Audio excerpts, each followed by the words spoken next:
All right. Good afternoon, everyone.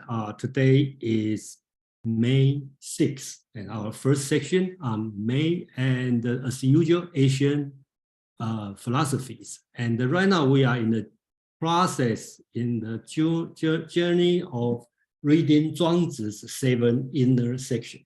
Let's go over our schedule. Okay. Last week we read a satirical novel, actually one short story.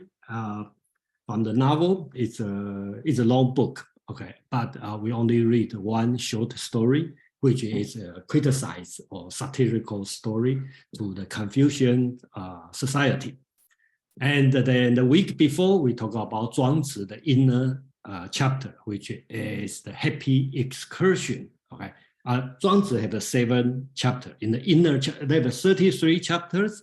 And then my plan so far is to read the 7th chapter, the first 7 chapter, which being considered the most important, is a comprehensive Zhuangzi's philosophy in this 7th chapter. So today we are going to read the 2nd chapter. The title is On the Equality of Things. I hope you spend time to read the assignment. And then if you feel it's very difficult or doesn't make sense, that's common. But you should probably you already heard the story of the butterfly dream, and that's the ending. So we will make sure we talk about this. And then next week we will continue to read the 3rd chapter, which we call it the fundamental for the cultivation of life. There are many different translations, but I will use Feng You Lan as translation on that. And May 20th, the event we have is we are going. SK is going to review the Bhagavad Gita from chapter 1 to chapter 6. You know, Bhagavad Gita have 16 chapters, and we are going to every month, roughly every month, we go through 2 chapters. We have been through chapter 6, which is 1/3 of the total, the entire book. And usually we take Bhagavad Gita's 18 chapter with 3 parts. So 1 to 6, 7 to 12, 13 to 18. So that's the time to review the first part. And at the end of May, I have a guest speaker. Kwang is going to talk about Mencius, who is the 2nd philosopher from Confucianism. So we are going to talk about Mencius on his role as a philosopher and the state counselor, and during the time, the history in China. And the book I'm following is this book, okay, it's called Zhuangzi with Guo Xiang's interpretation. Zhuangzi lived in the about 23,000 years ago, okay, on the 300 BCE.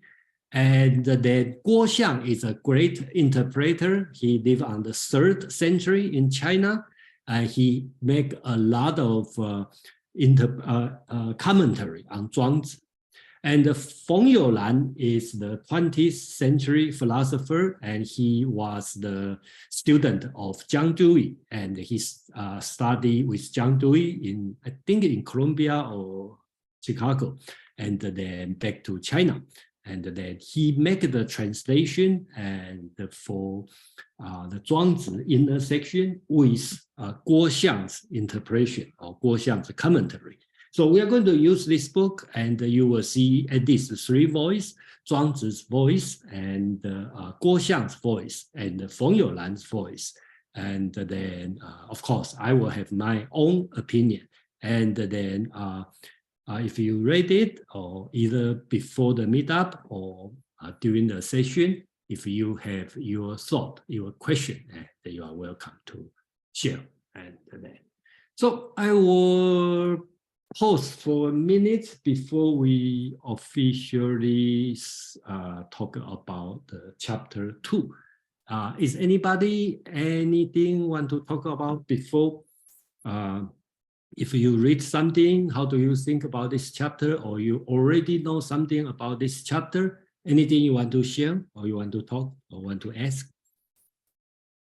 So I will have a better idea, during the section I will focus. Because this one, be honest, this one is very, very long. It's almost impossible to finish, but I will try my best without rushing.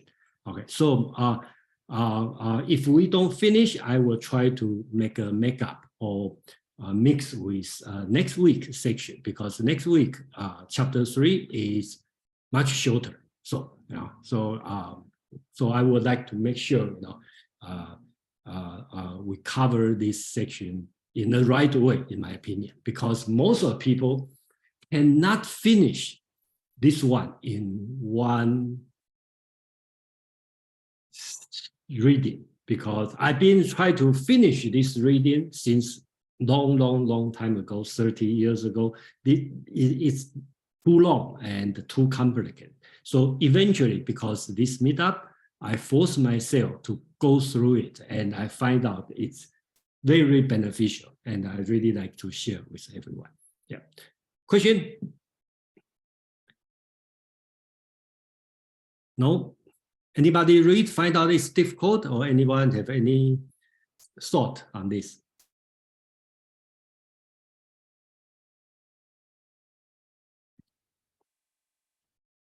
Okay, so I'm going to move on, and then so just for the people who are not familiar with Zhuangzi, Laozi, the Dao Jing is the most important Taoism philosophy writing. But Laozi, Dao Jing is kind of like a poetry, and they're not very clear.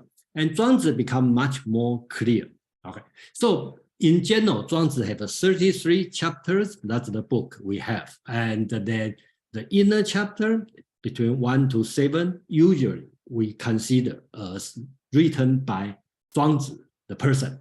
Of course, this one, historical, also debatable, but that's not my interest. But I think this 7th chapter is worth to study carefully. And the miscellaneous usually consider as the people in the later time. They write something attribute to Zhuangzi. And the so-called outer chapter between 8 to 22 usually consider is they are being written by Zhuangzi's disciples. So that's the idea. So we are on the second time we read the chapter 2, okay, Qi Wu Lun, okay, which is on the equality of things. Each chapter, you will see the Chinese name, they all 3 Chinese characters, and then they all have a different translation, except this one, okay, on the equality of things. I see any other English translation have different name.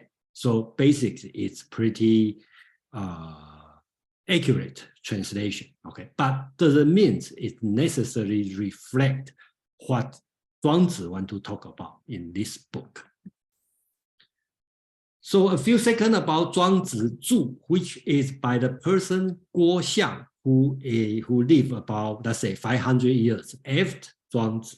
He living in the time of let me see, mysticism and Taoism religious, okay, is coming. So he, a great scholar, he made a commentary on this one. And I probably don't want to talk too much about this commentary, but we will see his commentary. But again, this chapter is difficult in a sense. It's close to Western philosophy. So Guo Xiang may not have a very good commentary. On the other hand, since Feng You Lan was trained in America, so he probably has better interpretation. So today you might see I show more Feng You Lan's interpretation than Guo Xiang's interpretation. And then in last year, I have the date here, and then when you look at the PowerPoint file, you will find it in the meetup page. You can go back to check these 2 videos, which is hosted by Pin, I think last year he spent 2 meetups, which is 4 hours, try to finish this chapter. And I have to say he did a very good job in the detail, but in 2 weeks, 2 meetups, he didn't finish all of them. Okay, he only finished 50% of that. So that's the common problem of reading this chapter because it's very dense. The content is very dense. So when you go to deep inside, usually you lost the big picture. And then when you try to take the overall view, you cannot cover all the detail. So today I'm going to try to make sure, give you a big picture and go to some of the detail. And some detail, if you are interested and then I'm not covered, I will try to cover in the several different, another meetup. But I just give you an idea how does this one, this chapter is different than others. So let's talk about the name. Since it called the equality of things, okay, and then I think this equality probably not, I don't know, everybody based on your background, you might have the different concept of equality. Okay, in Chinese word called qi, in general means equal. That's no doubt about it. In the Western side, in the American, we may think about equality as everybody is equal, but that's my opinion. I put in this color, light purple, usually means my opinion. I think the equality in Zhuangzi means indistinguishableness. That means they are not the same. Not talking about they are equal. Okay, that's my understanding. But you can tell me how do you think, during after the section. So I put in the red, that means Guo Xiang's interpretation. I put in the blue, that means that's Feng You Lan's interpretation. And that's interesting. Before we start, let's see how these 2 philosophers comment on this chapter. So Guo Xiang said, everything considers itself to be right and others to be wrong, itself to be beautiful and others to be ugly. Everything is what it is. The opinion of the one and the other are different. That they both have opinions is the same. So Guo Xiang is talking about everyone have his own or her own opinion. They all different, but only thing the same, so-called equal, is they all have opinion. These opinions are identical. So he put the equal, meaning of equal on this concept of opinion. They are equal, but there's nothing right and wrong. Feng You Lan has his comment on this one. He talked about this shows that although in ordinary appearance, there are differences between things in delusion or in dream. One thing can also be another. The transformation of things proves that the differences among things are not absolute. So Feng You Lan kind of take the relativity point of view, relativism point of view on this philosophy. And then, hold on, okay, this way. And he focused on transformation of things. And I think he meant the butterfly dream. Okay, so if you have read this one or you have some background about this chapter, you probably already heard the butterfly dream. And then butterfly dream, the story is very simple. It's talking about Zhuang Zi, the philosopher. One day he dreamed about himself as a butterfly. He was happy. And then when he wake up, he realized that was a dream. And then he started to doubt it. Am I a person just dream about butterfly, or I was a butterfly. I dream as a person right now, because he's talking about he has no way to verify he is in the dream or not in the dream, kind of like Descartes' skepticism, right? He's not sure, he's in the dream when Descartes sitting next to the fireplace, holding a piece of paper. He's not sure he's dream or not dream. I think that's a similar kind of skepticism they are thinking. And then you will have a different interpretation. Remember, this short story is being put in this long chapter at the very end. Okay, so most of people know this story and they have their own interpretation. So I would like you to know this story first, then go through the long chapter, then see what's the deep meaning of this butterfly dream.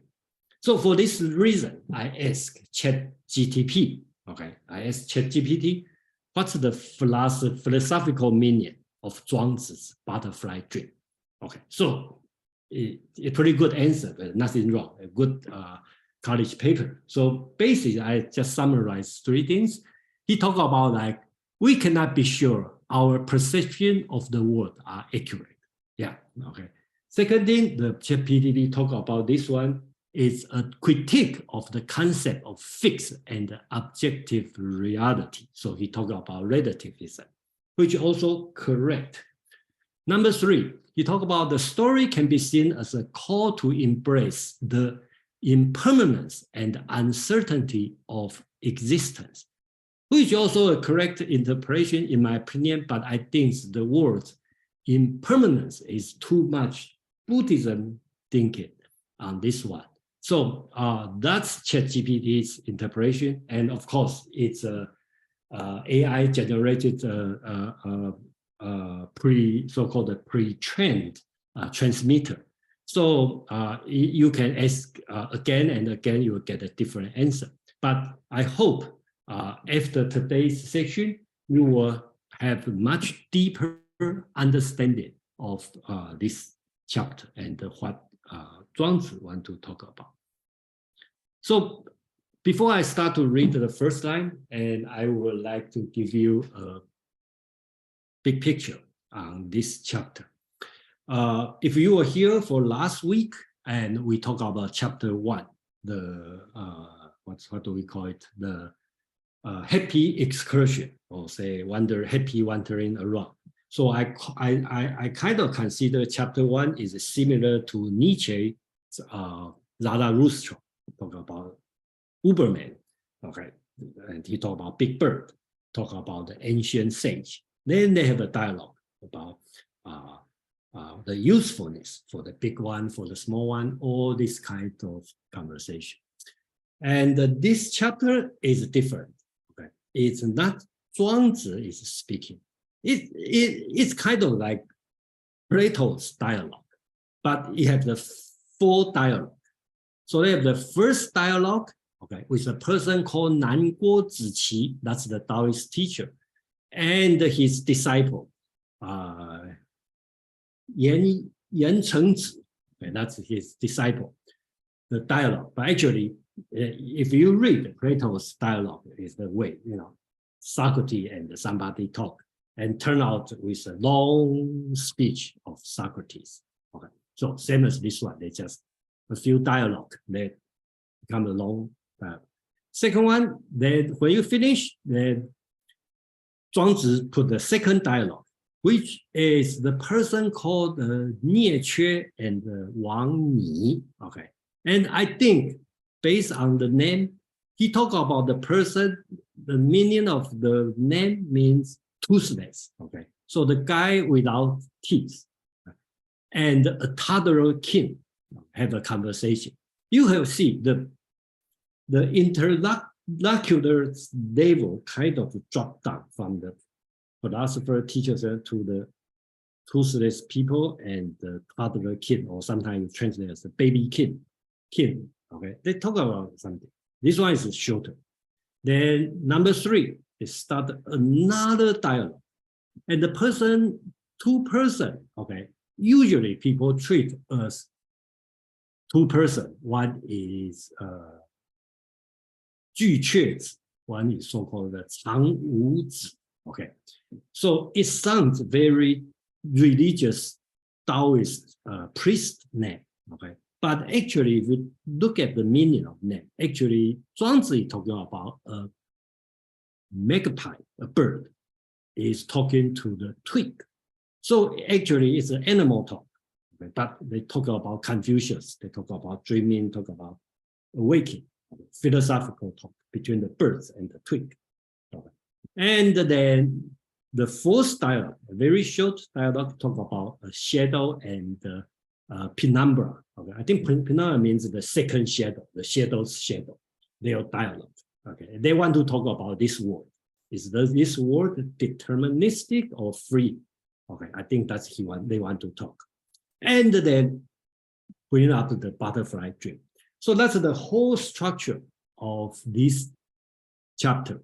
Okay. And then remember, there's a full dialogue, and there's a very long essay on the dialogue one. So I might skip some of them because it's very easy to fall asleep during the this one, because just like when you read Plato's dialogue, when you go through Socrates' long speech, same kind of feeling. Okay.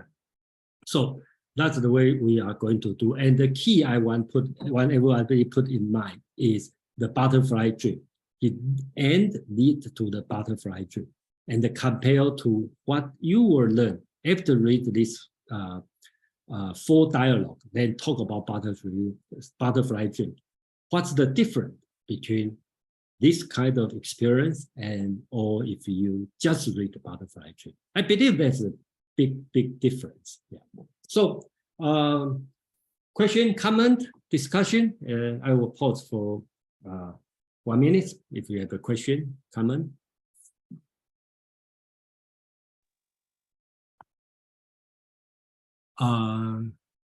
Party, right? Yes, I really like the way that you've broken down this chapter. It now makes a lot much more sense in my head. So that's all for now. Thank you.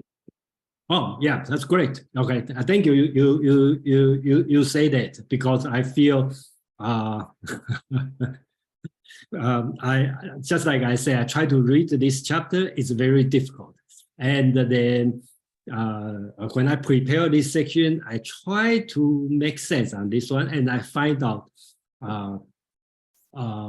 this way of breakdown. And I didn't see any other scholastic paper breakdown in this way, and I see this one and make everything make sense, and it's easy to read after this. So I really appreciate that you recognize this. Thank you very much. Well, thank you. The chapter did resonate with me in many different ways, but Yeah, I couldn't quite parse it out until I see it sort of, the William James aspect, and then yes, really like your breakdown. Thank you. Yeah. So you read the William James Pure Experience from Feng You Lan. Carly, did I missed? Yeah, I read into some of that, and I read into the I just lost it. Anyway, it does resonate with me. I didn't see it so much as Western philosophy as just my personal philosophy, but Okay. I now understand the way that he was telling it from different perspectives just elucidates that much more. It's neat. Yeah, and the Zhuangzi, the Taoist philosophy is multi-set. Okay, so it's common if you go to different, let's say, because sometimes I listen the lecture from the National Taiwan University, some professor, different professor will talk about different things. That depends on how you view it. Okay, but I think that's common, and that's totally fine if you have a different kind of understanding. Yeah. Madeline, please. Hi, Jason. Thanks. Yes. I'm looking at your outline, and I'm looking at my translation, Yes. which is the Burton Watson. If you can just give me some idea of where the section breaks fall, like the 4 epistemological questions, what is that? What does that section start with? Okay, the section, for example, right, at the beginning, that's a long conversation. So it's probably like 50% of the event is about, because just like a Socrates dialogue, okay, before is a question and answer. So turn out to become the teacher's long speech. So it goes through many, many pages. Then when I think some English translation doesn't break in the right place, even on the paragraph, okay? Because they may assume this one is part of Nan Guo, the Taoist teacher's speech, the second dialogue. Some people may consider all this one belong to this person's dialogue. Okay, but I think they're different because they're different subject. So if you want to go through my partition, so if you're looking for the Nie Che, okay, the toothless guy, and Wang Ni, okay, when they said Nie Che ask Wang Ni, that's the second part. I try to break down. Yeah, they seem to, he seems to have not included that. So there's Yes. one part that starts, it seems to be on categories of statements. I don't know whether it fits into the category of other people's statements, blah, blah, blah. Is that the start of dialogue 2? I think so that's in the dialogue. Okay, let's start with a bunch of epistemological questions. How do you know what you don't know? How do you know what you don't know? Okay, this kind of question, very Socratic question, right? How do you know what you don't know? How do you not know you don't know is really not know? This kind of question. That's the starting from the four, I call it the four epistemological question, and which is famous in the later chapter. Zhuangzi also quote, okay, the Nie Che asked only 4 questions and he has no answer. Okay. So this is the part that goes on. There's a beginning, not a beginning, the tip of the autumn hair, that section? Yes, yeah, okay. So okay, so that's the section. I think later you will be, because this one, you know, in the ancient Chinese text, there's no punctuation, no, everything just stuck together like a big piece of words, right? So it really depends on how you separate them. Okay, so I think some people may separate totally differently, then that probably makes sense, as long as it makes sense to that person. But I think this one makes a lot of sense, at least to me. Okay, so that's the first time I feel like I can go through the entire chapter. And another so this is actually the part where it starts with Nie Chui asked Wang Ni, do you know what all things agree in calling right? Yes, that's the way where they start. Okay, so that would be the start of section 2. Yes, and section 3 will start with the I think usually called the 句确词. Okay, I don't know how the translator will do, but basically something 子 ask another 长无子 another 子. Okay, means missing. But I think if you look at the Chinese, well, that means a bird talk to the twig. Don't take so serious. Okay, that's not the okay. That's the chapter 3, because it starts with the dialogue, and then dialogue 4 it talk about the shadow as the penumbra. That's very short. Yeah, that's a lovely one. Yeah, and the end one is butterfly tree. So I think if I look at this way, I find out this chapter is very well organized thesis, or you want to call it the PhD dissertation.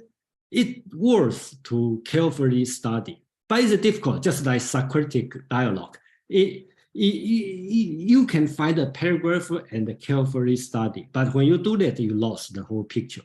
Okay, so I think that's why a lot of the translation, including Feng You Lan's translation, they skip. Sometimes skip sentence, sometimes skip paragraph.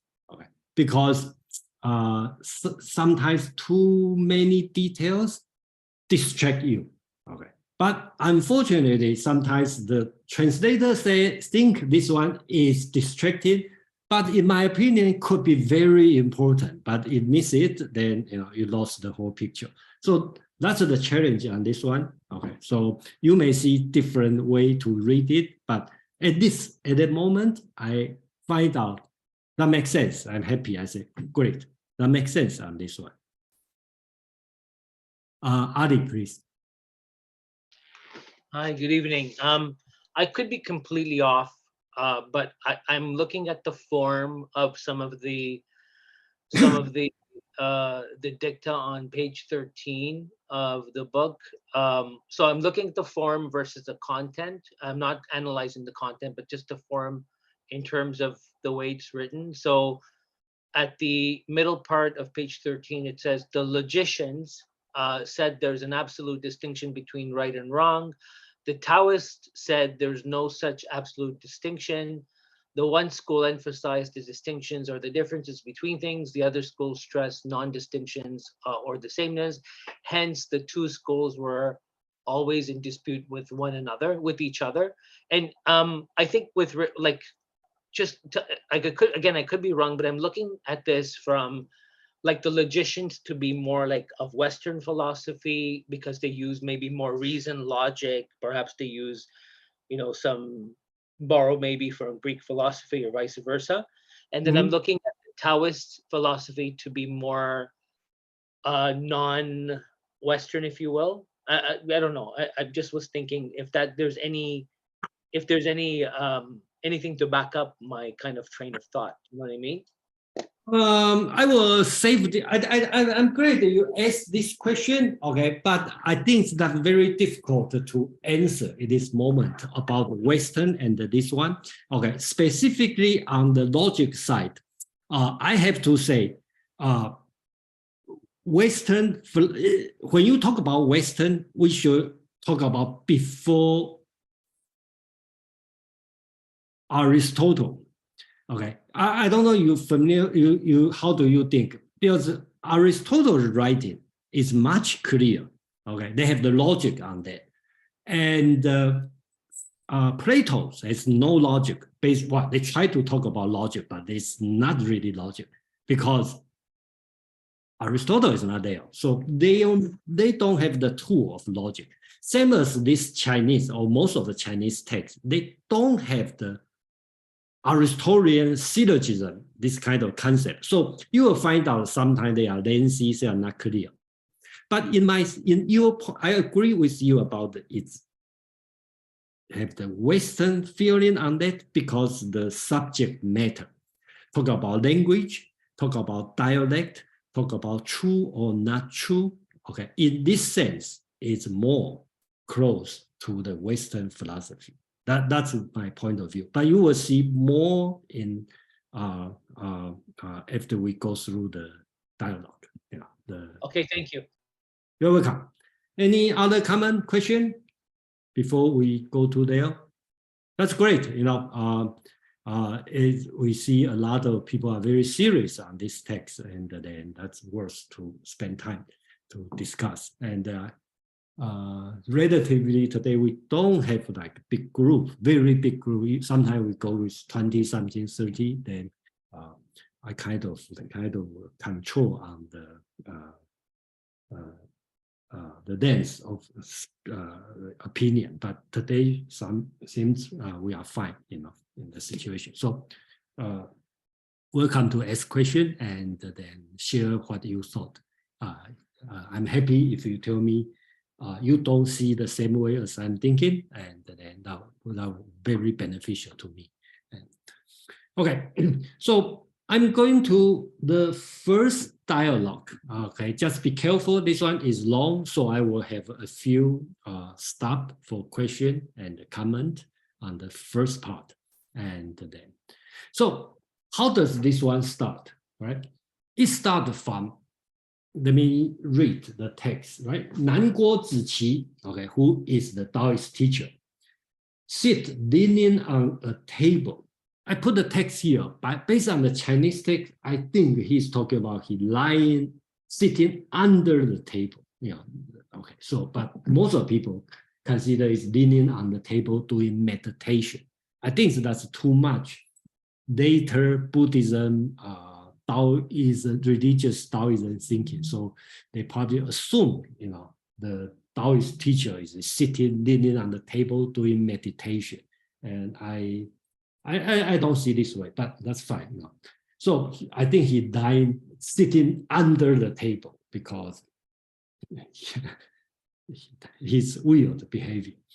He looked into the sky and breathed gently, seeming to be in a trance and unconscious of his body. The Chinese word he used here called 若上其偶, okay, 偶 means couple. So here bring the concept of early concept of my body concept here. So Taoism already thinking my body, okay, similar to Descartes, but probably not that clear. Okay, talking about the trance and unconscious of body. So he's talking about he lost his body, lost himself, the mind, and lost his body, look like a dead man.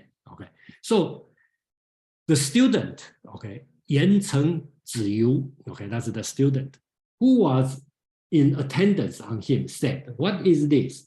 Can the body become dust like dry wood and the mind like dead ashes?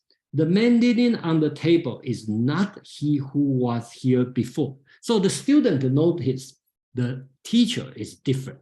Look like a dead body and a dead mind lying over there or sitting under the table. Okay, so he feel very strange. Why his teacher become like this? So the teacher start to answer. So right now, so say Yan, okay, the teacher, the Ziqi, okay, Nanguo Ziqi, your question is very good. Just now, I lost myself. Okay, so he talked about his mind and the body both lost. Do you understand? You may have heard the music of man, but not the music of earth. You may have heard the music of earth, but not the music of heaven. I venture, okay, the student, Ziyu, okay, ask, to ask from you a gentle description of this. So the student doesn't understand.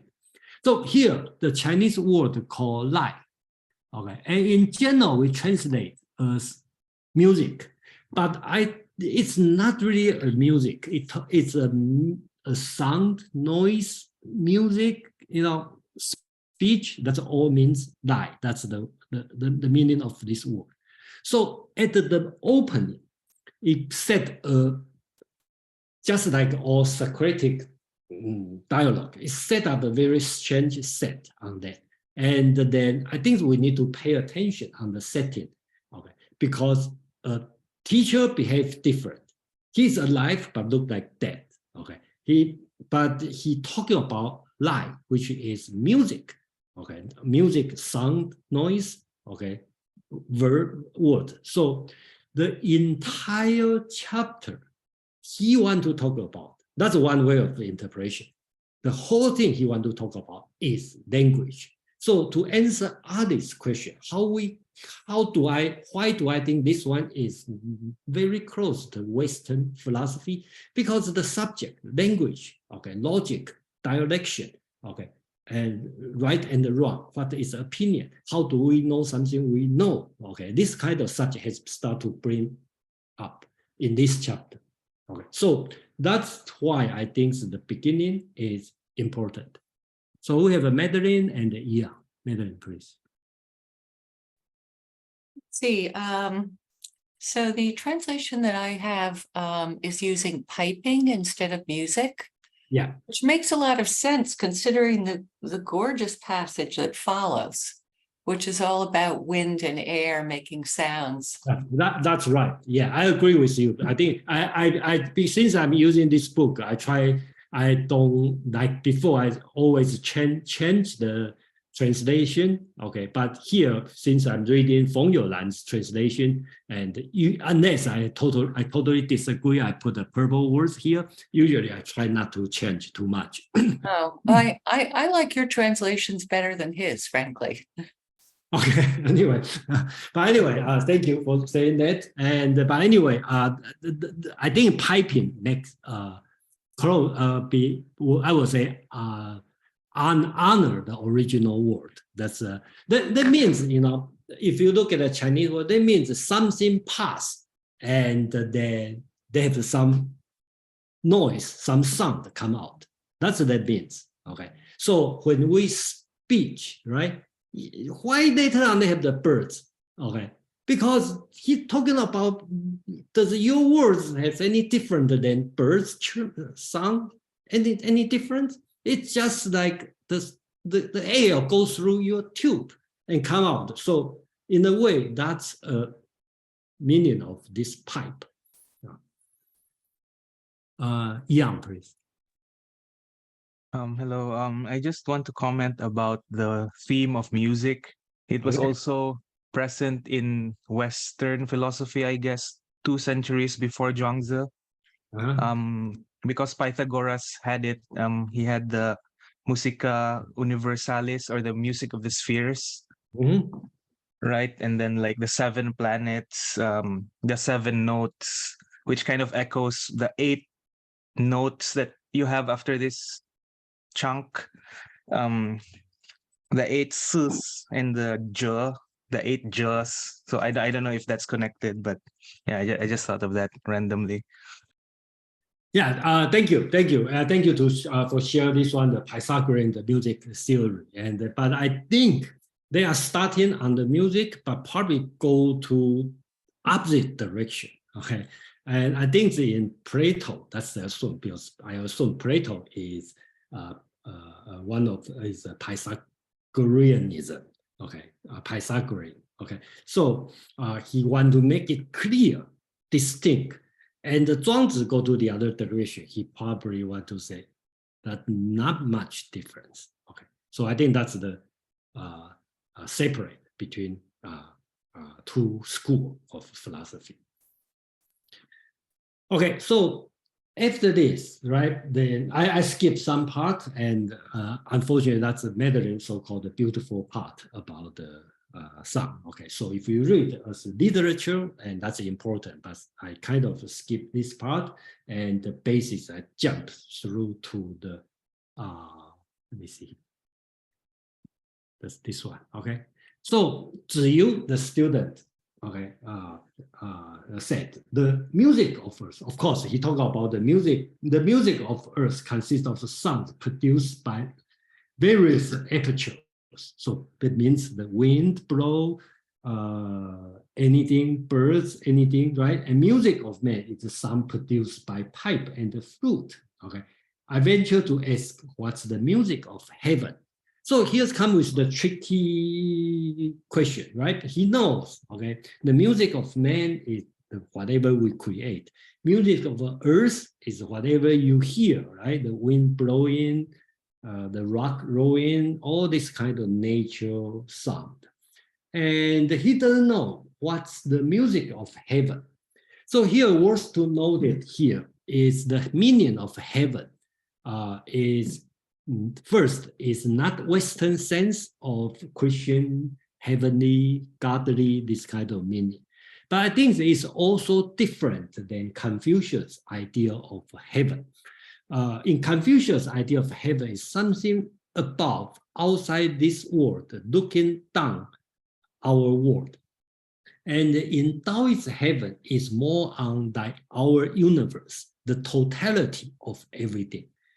So here is a good question here. The wind as they blow, the Ziqi, the teacher say, different in thousands of ways, but they all self-produce.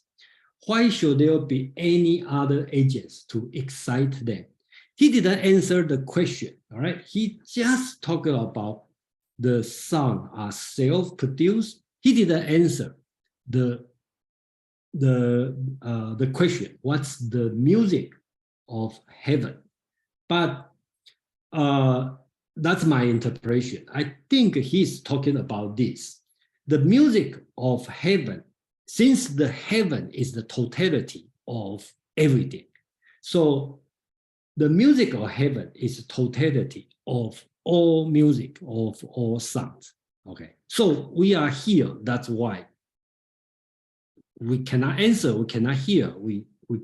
That's out the boundary. But that's just my my interpretation on this one. Okay, but his point is he used this one to lead to his philosophy. That's later on he want to talk about right and the wrong and opinion. So from here, Nan Guo Ziqi start to his long speech all the way, and then I will see how far we can go for today. And then, of course, I try not to bore everyone because it can become so detailed. And then, okay, Fei Wu, please. Could wind be a type of music of heaven? I Same don't as- know. I don't know. Similar to thunder or hails. Well, music of earth could be like fountains or ocean sounds. Maybe so he did, if wind is a kind of music from heaven, then he did answer the question. Yeah, I be honest, I don't know. I think that he instead of answer a question, he give an open question, right? So I think everyone, if you ask me, that will only represent my own understanding at this moment. 2 years from now, I may tell you different thing, but at this moment, I think my understanding is we are in this world, so we are part of this world because his Zhuangzi's theology is pantheism, so which is not Christian theology. Christian theology has a separate, right? There's a God, there's a universe. God created the universe. God is not part of universe. So in this case, in the Christian world, you can hear the music of heaven, because that's God's voice. He outside this world. But since Zhuangzi's theology or Taoism theology is oneness, which is I think we will call pantheism, right? Pantheist. Okay, so that means everything is God. So the totality of the universe is God. Since we are here, we don't know. We cannot hear it. Or you can say everything I hear is the son of heaven. So, Ali, please. I just noticed an interesting correlation to slide number 12. Zhu Qi said, so man creates music by using certain apparatuses, and the music of heavens are the winds as they blow. But Zhu Qi goes on to say they differ in thousands of ways, yet are all self-produced. So differ in 1,000 ways. Would that not? Could that not metaphorically mean also that the heavens produce music by using not apparatuses as we know them physically, like a man uses like flute or pipes or whatever and pianos, but more metaphorically that that there's an apparatus of heaven as well that can make music sound differently. Because it says in a different thousands of ways. Yes. Does that mean like the sound, or does it mean, I don't know. I think cosmically, I'll use that word cosmic. I don't mean any disrespect to Chinese philosophy. I'm not sure if cosmic is a word, but I know I've learned previously indigenous studies years ago in university, and we used a lot of magical realism, cosmic. It just has this kind of feeling to me, very similar to that. And I think if you use metaphors and if you can look beyond the structures of perhaps like maybe Western philosophy or philosophy that's based on more rational, like rational as we know it, you can, maybe see different things like more of a cosmic view, Yeah, anyway, that's my question. Yeah, thank you for sharing. But I be honest to you, I have no answer, and I keep looking at the last word, 怒者其谁也.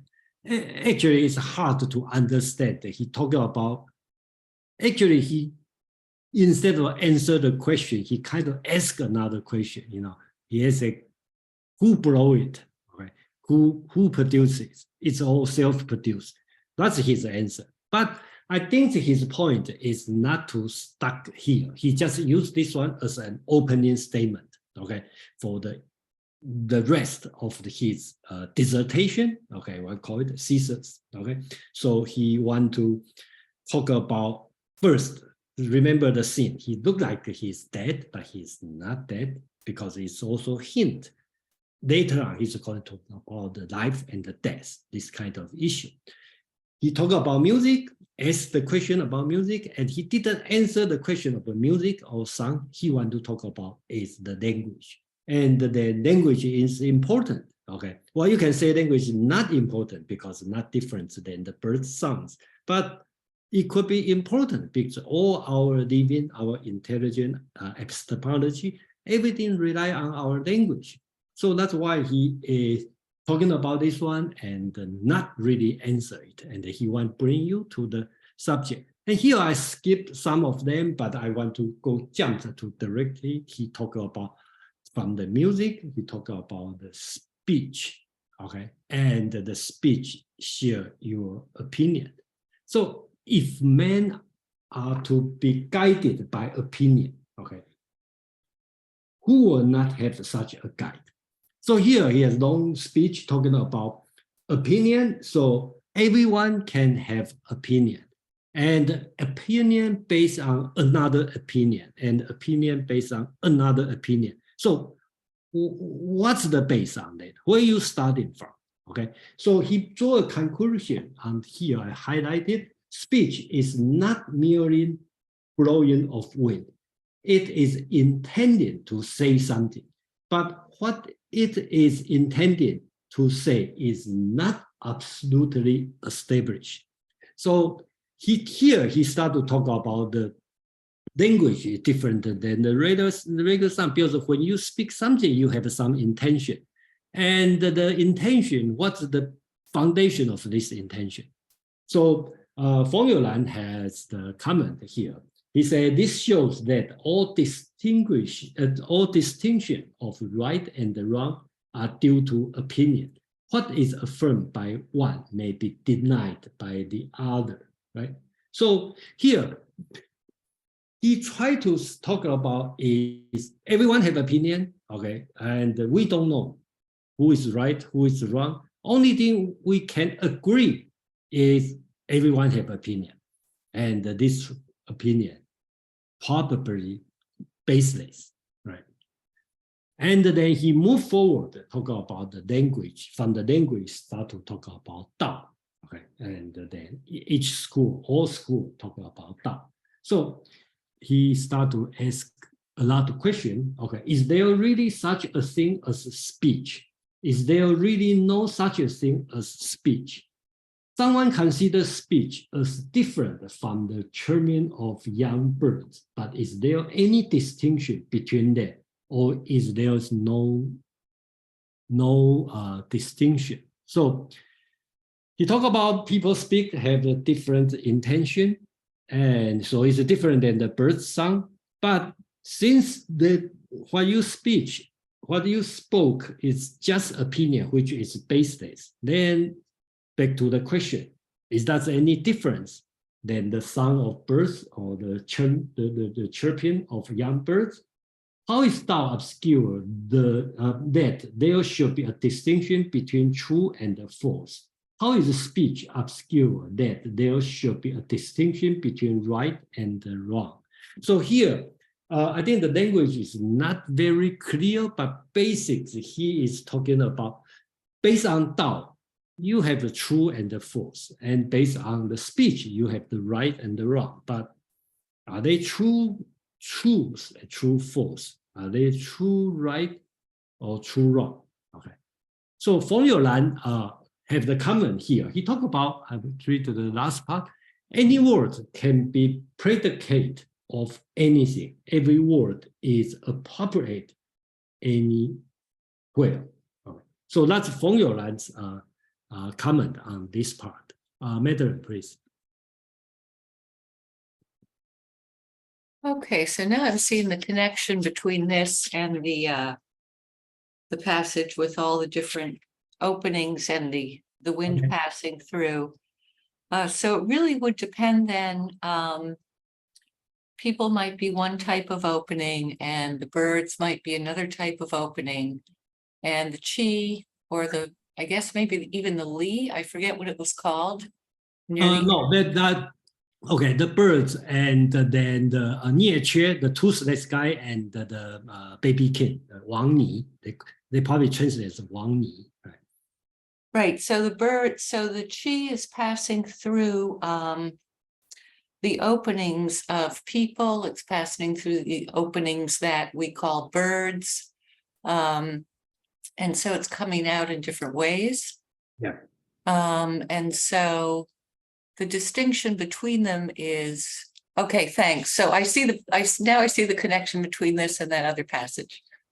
All right, thank you. And then I think if you read it, you will find out. You know, if I think my purpose probably not teaching. My purpose is I will try to kind of organize, and you will have interest to reread or restudy this part, and then you will get some of your idea. I think that would be my purpose. Yeah.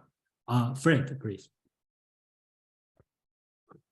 On the second line there, about speech being distinction between between right and wrong, ethical tone to that. The translation, which I have, says, how can speech be so obscured that it admits the idea of contraries?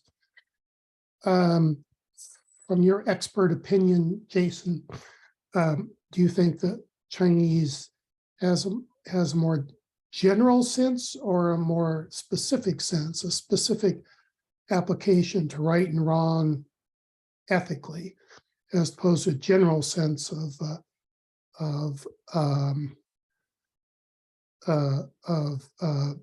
what is it?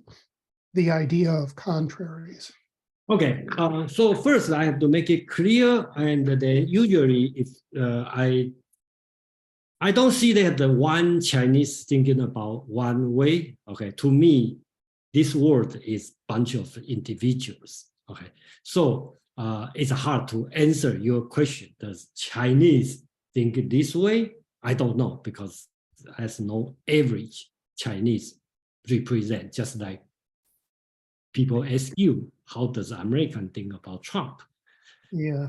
So that's a hard question. Oh, yeah, I should have known better, Jason. You run that home long enough. I should have known that would be a good.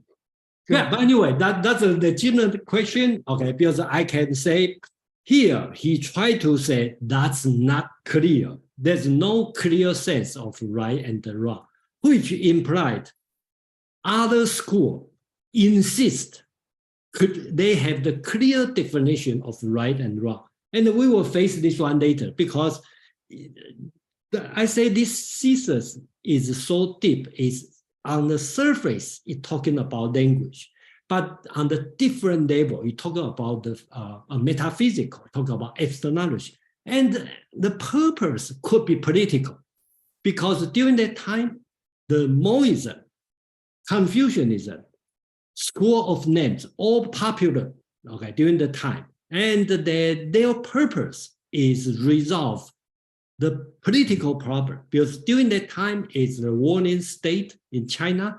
A lot of many states, they fight each other.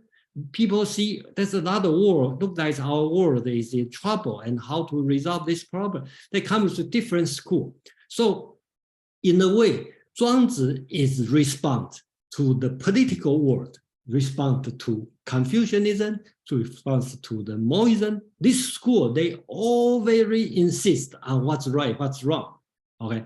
And they also respond to the school of name, which we can call them logicians. He said, logicians nonsense, because you are going to the wrong direction. So I think you can, if you take the political point of view, that's another purpose of this essay. It's political. Carly, please. I sort of saw the theme of yin yang coming through this, where even though people see boundaries, they still are interspersed, and they're not that specific, and there's not a distinct polarity, the black and white, that one can jump to without the other. So, yeah, this seems to run sort of like a theme for me for this particular case. Yeah, thank you, Kali, to bring up this one about the yin yang. Okay, that's give me my comment on this. Okay, so I think the yin yang is common during that time. They have this concept. Okay, so when you live in this concept, usually you don't talk about it. You just pre-assume yin yang exists.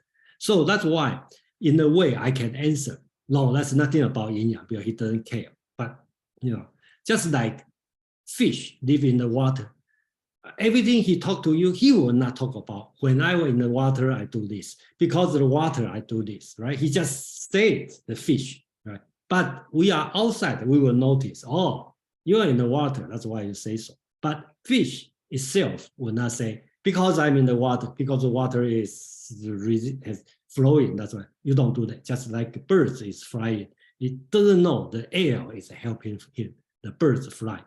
I think that's the situation. So thank you to mention yin yang. So you can put yin yang in the background thought on that. Joe, please. Hi. So I've been kind of reading those last two lines over and over again. And I wanted to get yours and maybe everyone else's thoughts kind of on it. It almost seems like it's saying, so the Tao being, that from kind of the totality of everything, from the one birth, or from the Tao birth the one, from that birth the two, and all that. And so it's almost like, since we can't understand the totality of everything, how then can we distinguish between what is true and what is false? And then, in almost like, maybe not exactly cause and effect, but what follows, it seems like, and then speech, which is obscured by opinions. If we can't distinguish between true and false because we can't understand the totality of everything, how can we distinguish between right and wrong with speech that is even more obscured by opinions? Does that, I don't know. That's what I was thinking. That's great. And then I think it's reading Taoism writing and Zhuang Zi. Okay, and specifically on this sentence, I think the unclearness is what purpose to doing. So I believe that's the take, because I since read this one probably when I was young and a teenager. I started to read this one, and even it's not requirement, or sometimes we call forbid from school. Okay, and I still read it, and then it comes with a different answer. I remember my teachers told me, "Don't read this one. This one just for fun or something. It's not serious." But I think we can always come back with this and with different serious thinking. Fei Wu, please. I'd like to attempt to answer Fred's question. Okay. What Chinese thinking, right and wrong. I think it depends on what you believe in. If you believe in Confucianism, then you believe in social and family hierarchy. Then you believe, so it's right for the subjects to obey and serve the ruler, children to obey and serve their parents, and younger siblings to obey and serve their older brother, and wives to obey and serve husbands, and also there is a kind of a moral conduct between friends. So if you don't obey and serve, then it's wrong. That's what they believe, because Confucianism was designated to create this obedient and docile men who are easy to be controlled. And if you believe in Tao, such as Lao Tzu and Zhuang Zi, then you believe we are all one and everybody is equal. There is no right and wrong, because everyone's opinion is based on their own experiences, and everyone's experience is unique. So it's much more egalitarian to be a believer in Tao. And there are also lots of other beliefs. So as Jason said, it was very difficult to answer whether Chinese have a general principle on what's right or wrong. It all varies from individual to individual.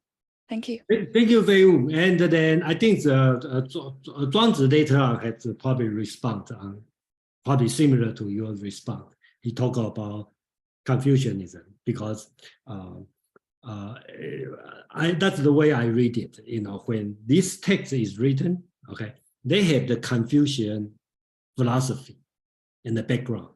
So a lot of things, at least the way I read it, he is respond. Zhuangzi is a response to the tradition Confucian teaching.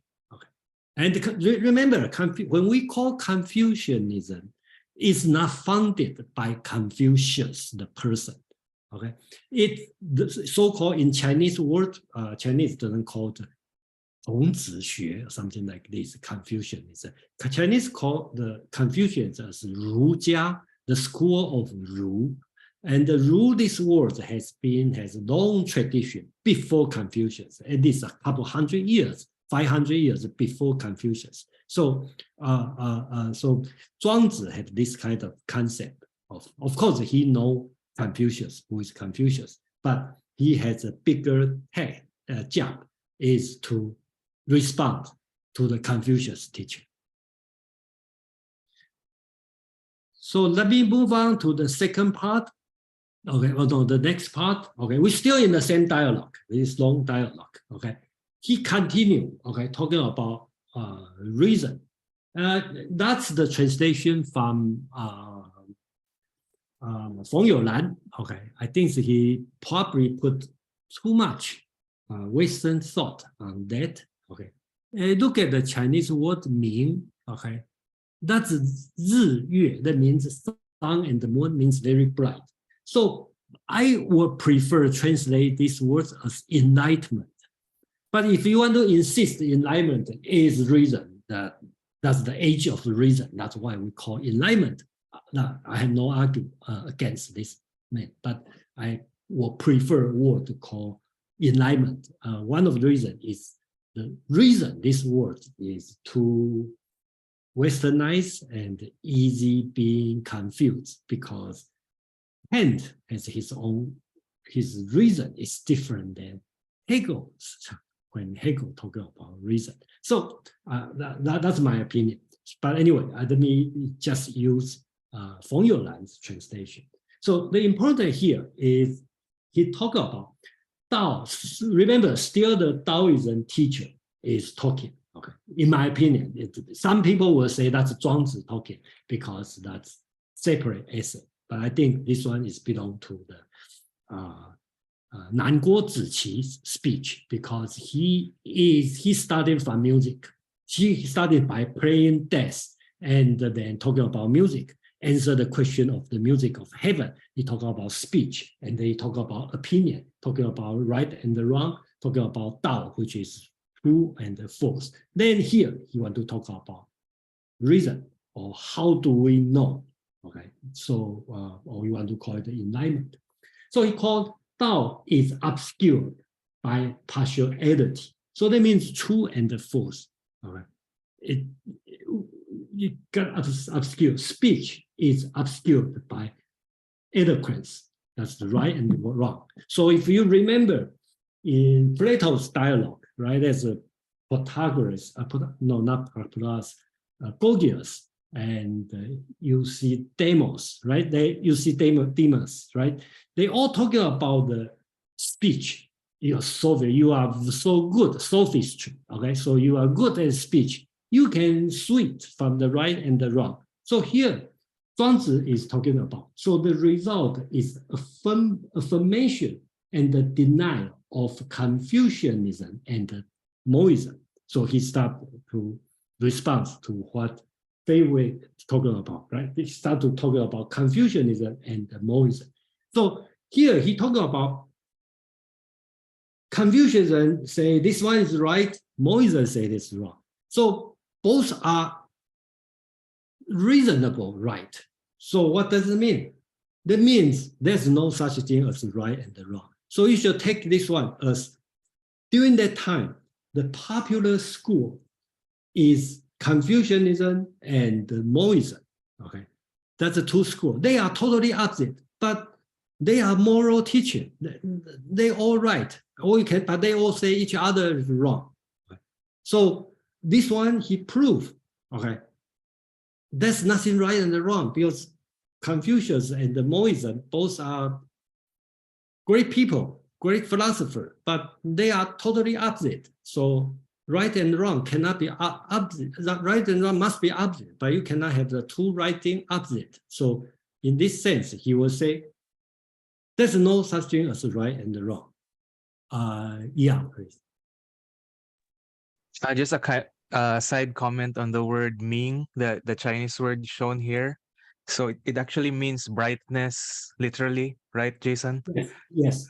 And it's just so beautiful that you translated it as enlightenment. So like the last two words of the chapter, Ming, so it's like Yeah, to enlighten. And yeah, more Yiming. So one way to think about the Yiming is use the lightning. So if you take this one as verb or action, in this sense, you can call it reason, right? Because mean is some phenomenon.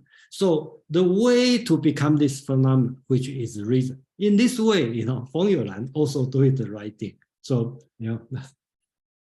okay, so the next thing, I think is very famous, and I will briefly talk about the finger and the horse. So the famous talking about the finger and the horse is in this chapter, and that's spoke by Guo Xiang, okay, the teacher he's talking about. So the language is very confused. If I read in Chinese, it will sound very like 以子喻子之非子，不若以非子喻子之非子也；以马喻马之非马，不若以非马喻马之非马也。天地一子也，万物一马也。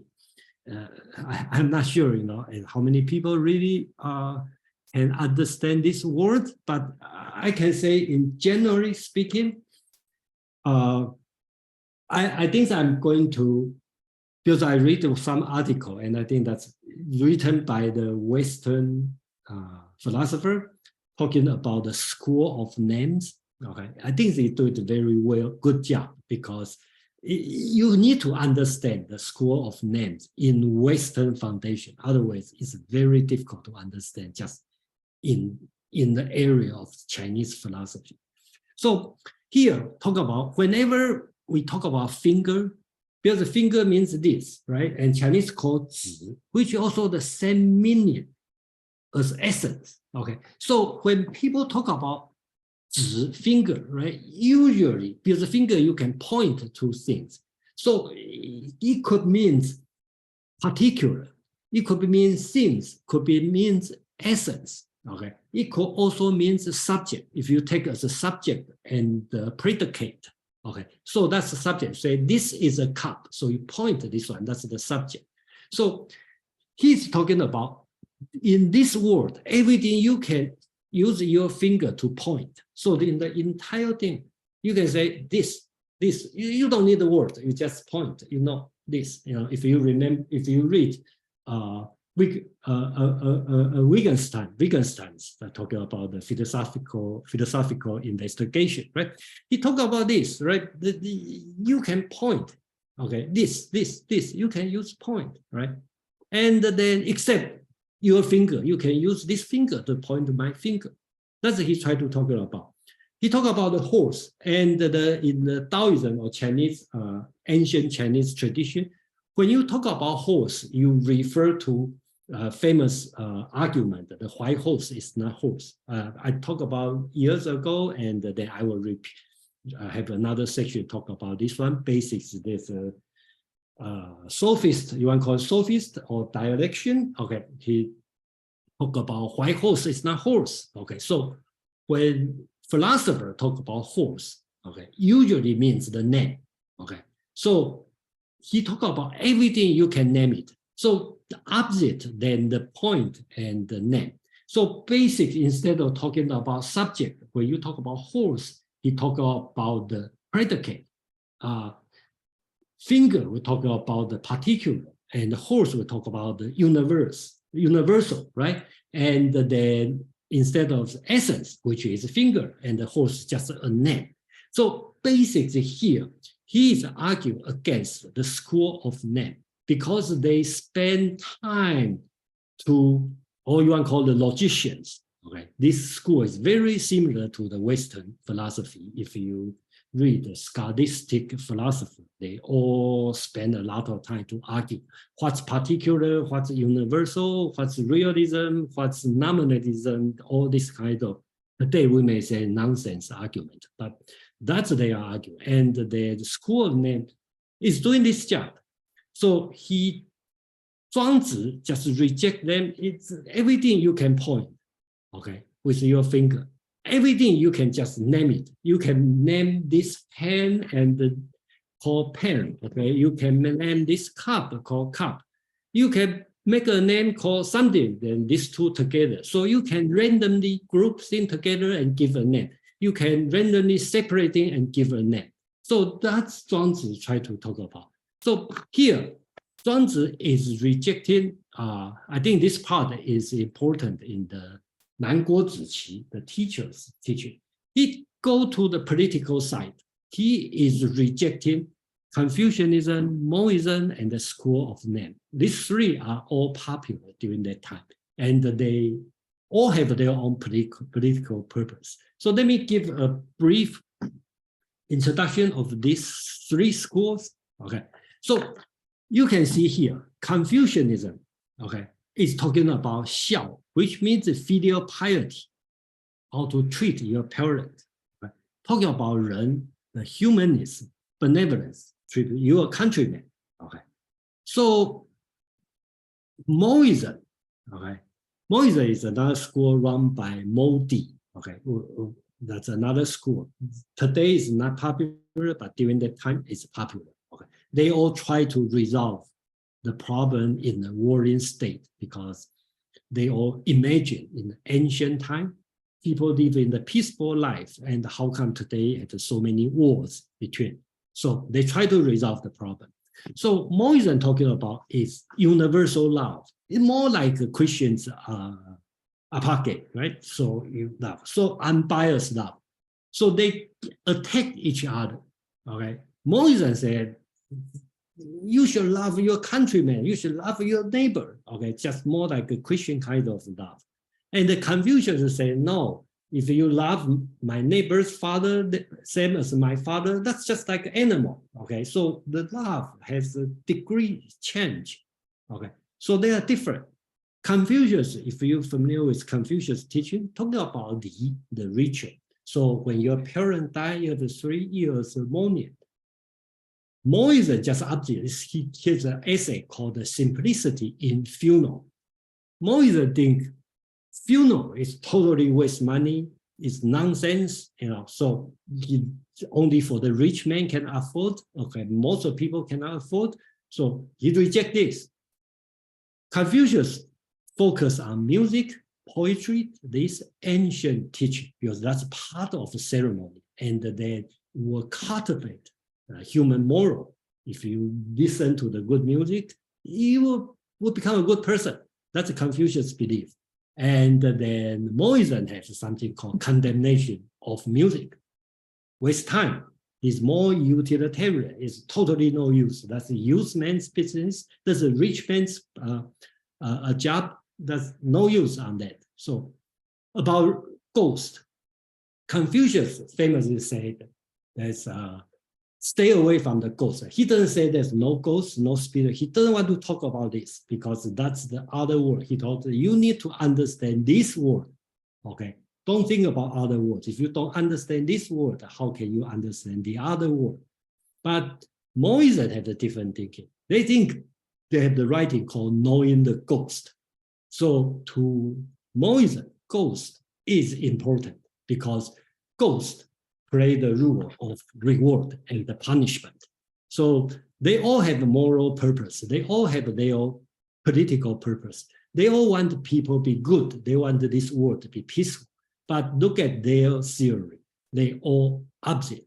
So does that make sense? That in Zhuangzi's voice, does that make sense? They are opposites. Both are good. Does that make sense to talk about good or bad, right and wrong? Does that make sense? That's Zhuangzi's answer to this one. Then here's another school called the School of Names. I don't want to spend too much time. I have the plan to spend a whole section talking about this school. It's a very interesting school. Basically, they focus, most of the people, especially in, I think this school is not being focused enough in Asia. I think probably in the Western philosophy or focus more on this school.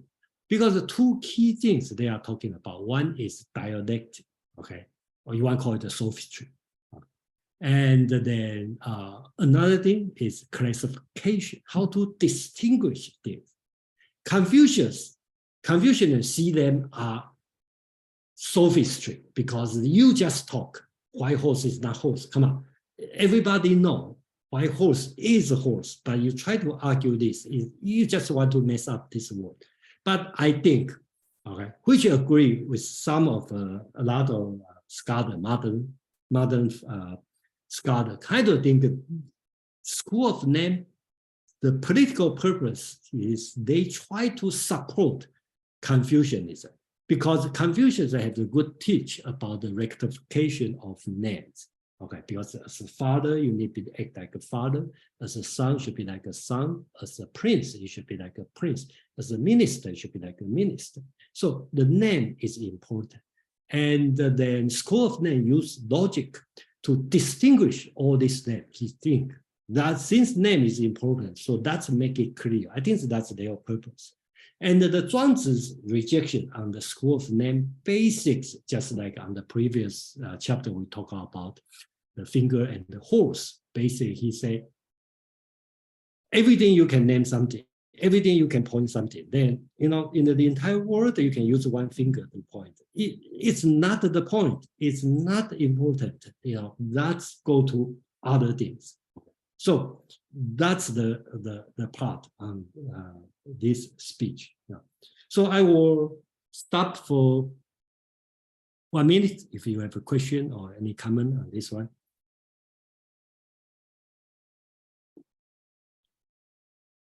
I think today we will finish up to the Nan Guo Ziqi's speech. And after that, Nan Guo Ziqi is going to talk about his, because we all address the problem, right? And then the Confucianism problem, the Moism's problem, address the problem of logicians.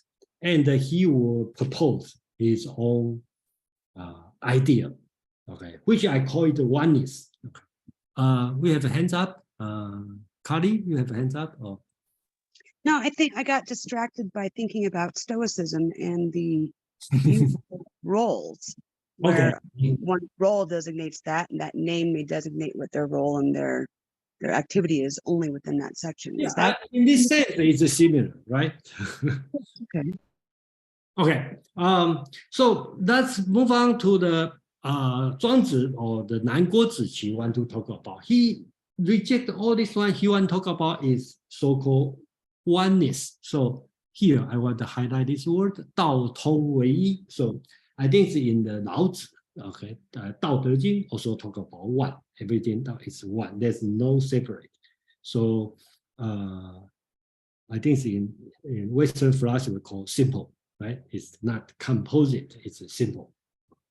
So again, these words in Chinese is also difficult to read. 可乎可不可乎，可乎可不可乎不可，道行而知. Okay, then it's chicken tongue. Okay, but I think the English make it some clear. Okay, the possible is possible, the impossible is impossible. The Tao makes things and they are what they are. What are they? They are what they are. What are they not? They are not what they are not. Everything is something and is good for something. There is nothing which is not something or is not good for something. Thus, it is that there are roof, slate, and the pillar.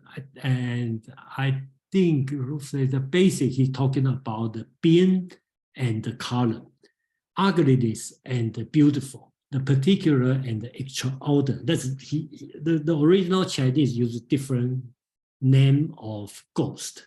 Okay, and all this by means the Tao are united and become one. So here I skip some part of his writing, but basics he tried to say is the ugly. So if you go through, he talking about the true and the false. They actually, if you talk in the point of Tao, they are one. The right and the wrong, it's just different opinion from your speech, and they are one, okay? And here, he more talk about on your feeling, right? He talk about the beam and the column, which they are the same thing, but you just put it horizontal, you call it the beam. You put it vertical, you call it the column, okay?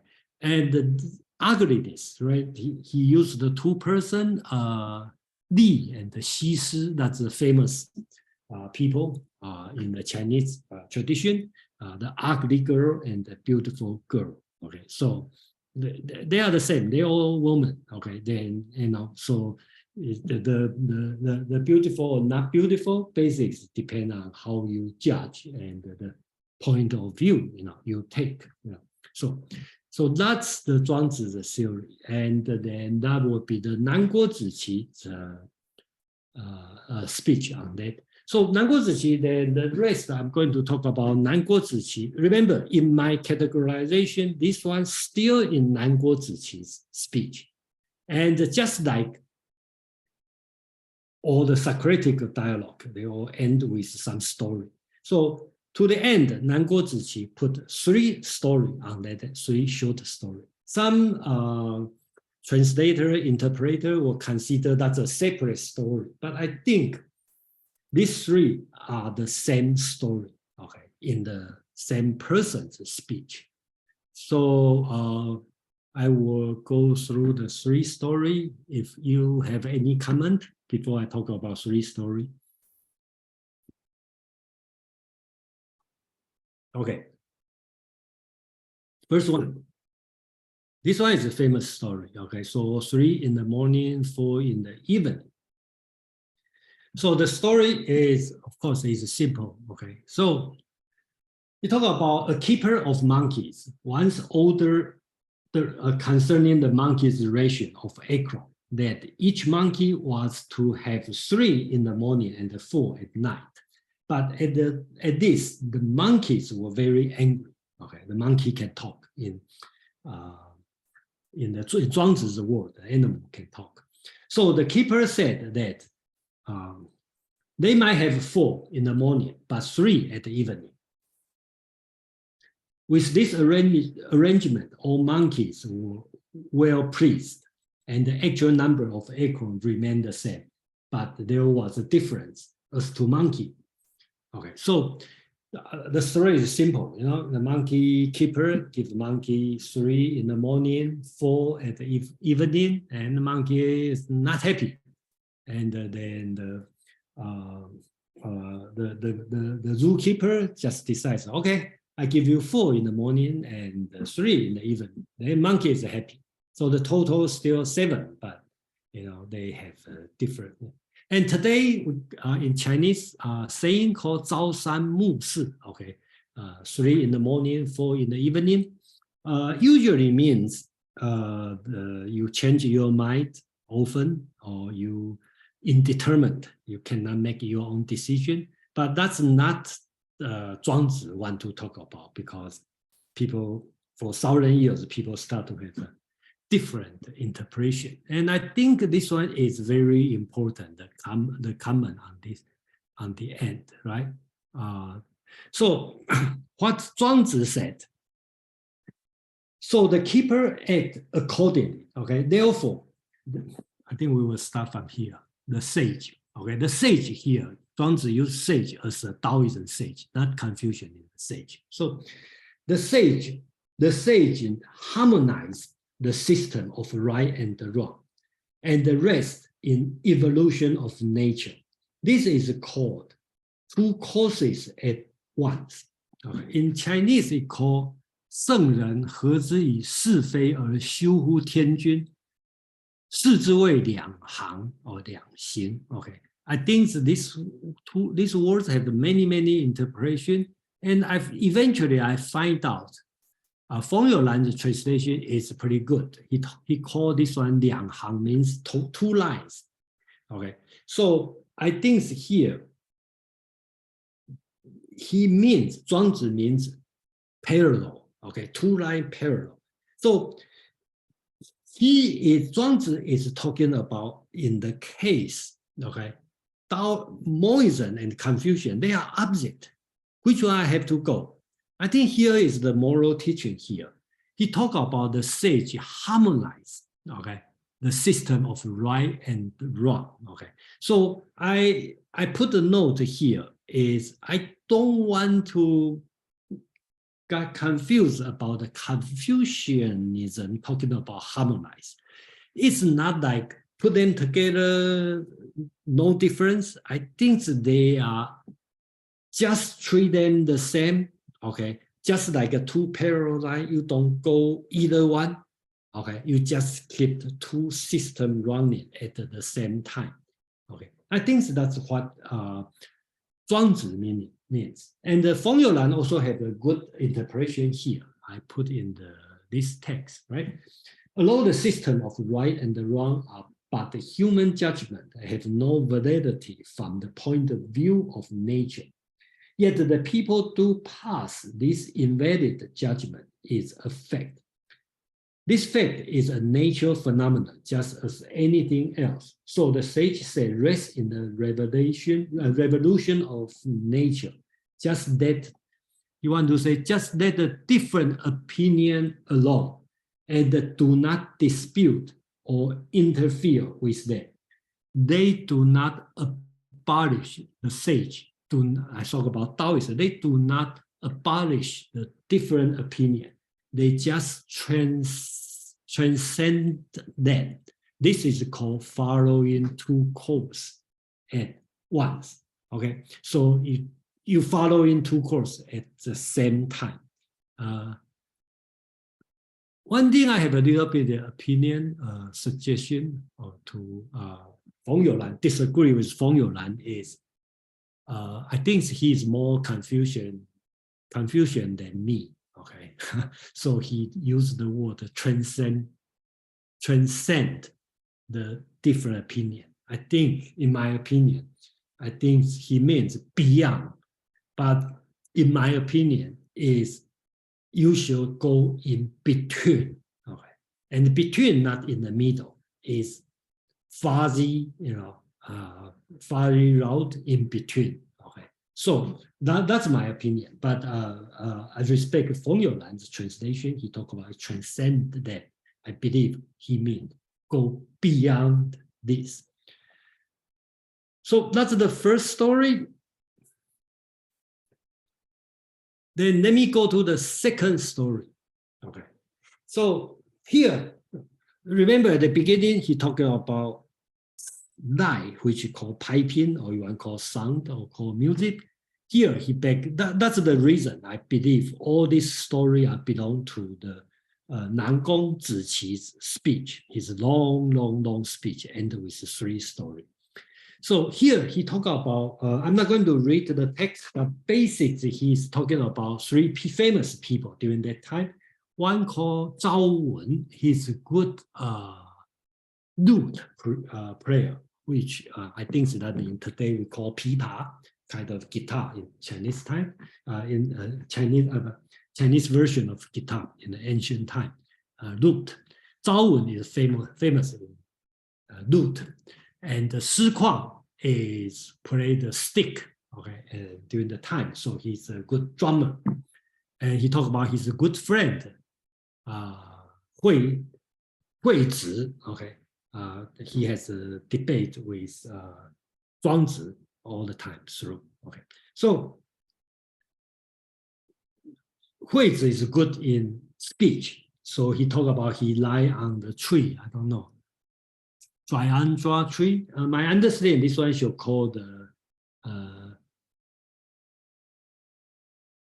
Polonian tree. That's the Polonian tree, I think. Okay, so that's the tree. Okay, so it means he lean on the tree to talk. So remember these three: one play the music, one do drumming, one speak. They all related to sound. Okay, and they are very famous for what they are doing. So here, he tried to talk about people. They talk about learning their goods. Okay, the knowledge of each of the three masters in their arts were nearly perfect, and therefore each practiced to the end of his life. Because they were fond of it, they wished to enlighten people. But people will not be enlightened by their art. So Hui Zi ended up, they talk about, actually it's not doing good. So I think here he wants to talk about when you are being skillful on something, you keep use your skillful and you miss something. So the idea Zhuangzi here is talking about if you are good at something, actually you are at the cost of not good at something. So turnout is not much different. When people are enlightened by your skillfulness, but actually they are enlightened by your name. So that's what he want to talk about. And this conclusion, I do it, and which I disagree with Feng You Lan's translation, because the Chinese word here called Tu, but I think the actual word should call Bi, which means despise. Okay, so I think that's the thing. But I think my translation makes more sense. So the conclusion is here. Therefore, the glory of this skill is what the sage despise. Okay, the Taoist sage doesn't like this kind of skills, because skill, I highlight here, the skill should not be used, but kept in the daily life. This is called enlightenment. Again, we call it Yiming, okay. And Feng You Lan, the translation is reason, but I think I will call it enlightenment. So I think here is important. The concept in Zhuangzi is very important here. Zhuangzi talk about you're probably good at playing music, you're good in singing, you're good in running marathon, you don't use this skill. You use this skill in the daily life, okay? Not really for the utilitarian purpose, but for 不用而欲出用,用 means usually. So he kind of thinking about the skillfulness and the usefulness and get the name.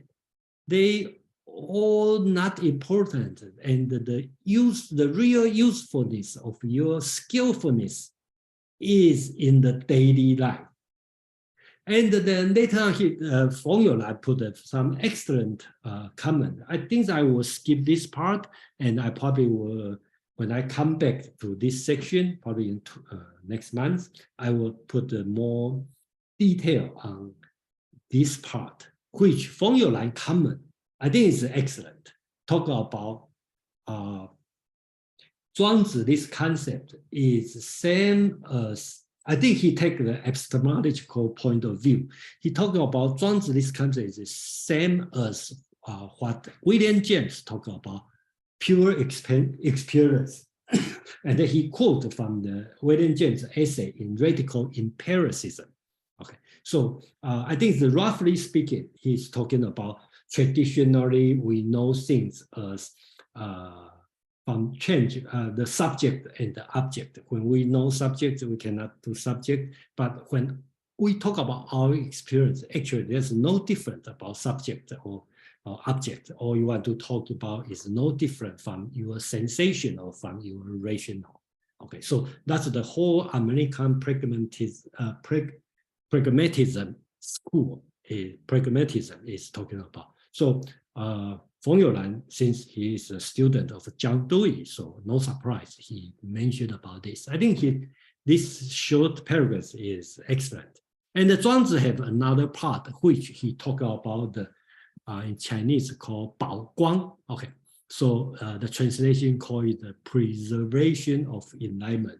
So I will skip this part, even I think this one is very good, and then I think I don't want to spend another hour to talk about this, but I think that's very good. But in my understanding, this short Chinese or long English translation basically talk about, remember before we talk about enlightenment, but in the Western sense of enlightenment, we just enlightened, right? It's a phenomenon.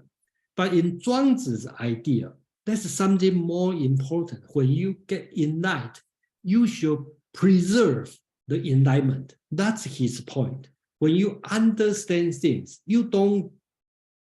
I understand, you want to go beyond that.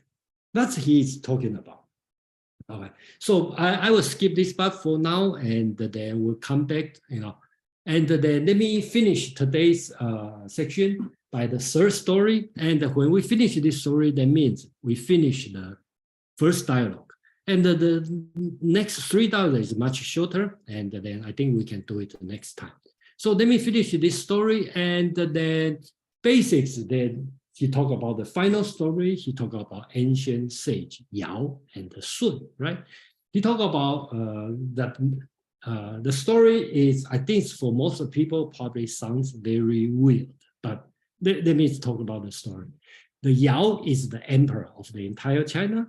He said that there's 3 countries called Dong, Huai, and Xuao. Okay, I think that's in the southern barbarian country. He want to conquer them because they never submit to him. What should I do?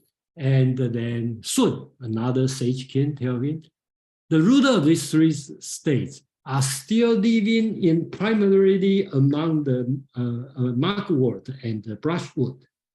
Why do you not put them out of your mind? Once upon a time, Sun quoted ancient mythology, right? He talked about once upon a time, 10 suns come up together and all things were illuminated there. How much more virtual illuminated seems okay. So he talked about in ancient time that the 10 suns come out, they are not compete each other. Why you worry about these 3 countries, right? So I think that would be difficult for today's reader, especially in the people in Western world, quite difficult to understand the concept here. But he's quoted the ancient mythology. Okay, so but I find out one thing. Thanks, Fred mentioned about the person, Michel de Montaigne, right? And on his thesis, he talked about cannibals,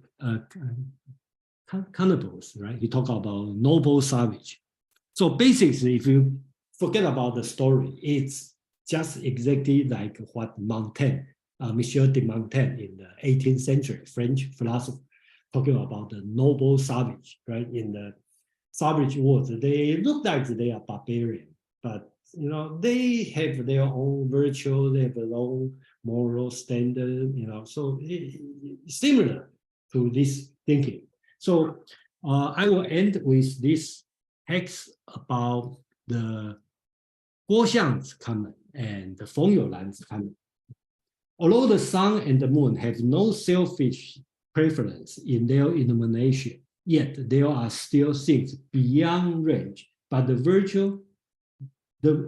virtue, there is no unhappy. So we talk about these 3 barbarian countries, right? If you conquer them, you don't benefit as a conqueror, right?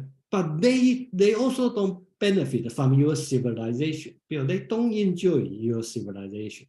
So that's not different. So here go a little bit political here, right? Why different states they have a war against each other?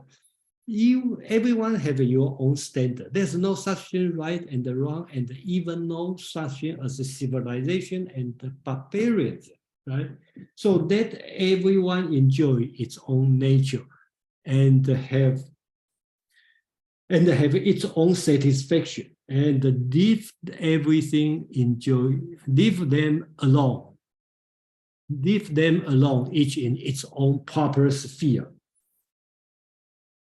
Then they are content and they also happy. That's Guo Xiang's comment.